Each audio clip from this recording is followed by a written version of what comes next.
It was Mother's Day, 2010, and I had gotten up and took a little bit of extra time getting ready that day, which was unusual for me, and went to church, and then came home and got ready to celebrate with my family. And this was a little bit odd in my life because for two reasons. And the first reason was that I was in the restaurant business, and I usually spent my Mother's Day managing the celebrations of others, not celebrating myself. And the second reason was because, well, Mother's Day was kind of muddy waters for me. You see, as far as the world knew, I had become a mother 9 years earlier when I gave birth to my daughter.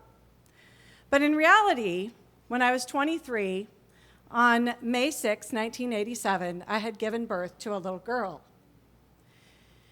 And for the few days after she was born, I held her oh so tightly, but not too tightly, because people tell you you can't really form a bond, as if a bond doesn't exist between a mother and a child, as if I hadn't carried her for 9 months, as if I hadn't talked to her for the last 5 months.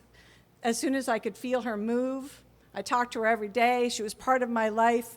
We had a bond. But I kind of followed their advice, and I would just come to the hospital a few times a day, and sometimes I would just look at her through the nursery, and sometimes I would hold her. And on Saturday, she was born on Wednesday, and on Saturday, I came to the hospital, and they gave me a little room, like a little private room, kind of like an office kind of thing. And they set me in there, and the nurse came and brought my daughter to me. And we sat in that room, and I held her oh so tightly, and I wished her health and happiness and joy and laughter and a handsome prince and grand adventures and everything that a mother wishes for her daughter. And I said goodbye. And the next day was Mother's Day. And I went to my parents' house and to celebrate Mother's Day with my mother. And I put on a pretty good face. I think we all did. But at some point, I retreated to a bedroom, and I laid down on a bed, and I cried. No, I sobbed. I think it's more like wailing, that deep within where I didn't know pain could be so deep.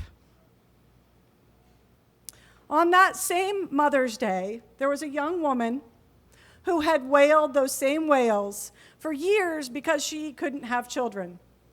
And she came from a huge, large family.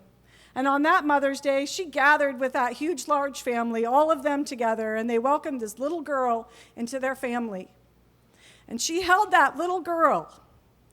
And in that moment, in the wake of her immeasurable grief, there was great joy. And it was a great celebration. So Mother's Day was a little complex for me. But on this Mother's Day, I was there with my husband and my daughter, and my parents were there, and a few of my siblings were coming later in the afternoon with their kids, and we were having a celebration.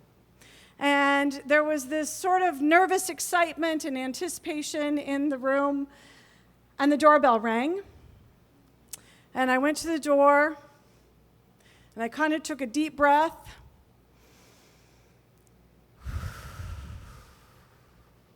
And I opened the door, and the 23-year-old version of myself stood on the other side.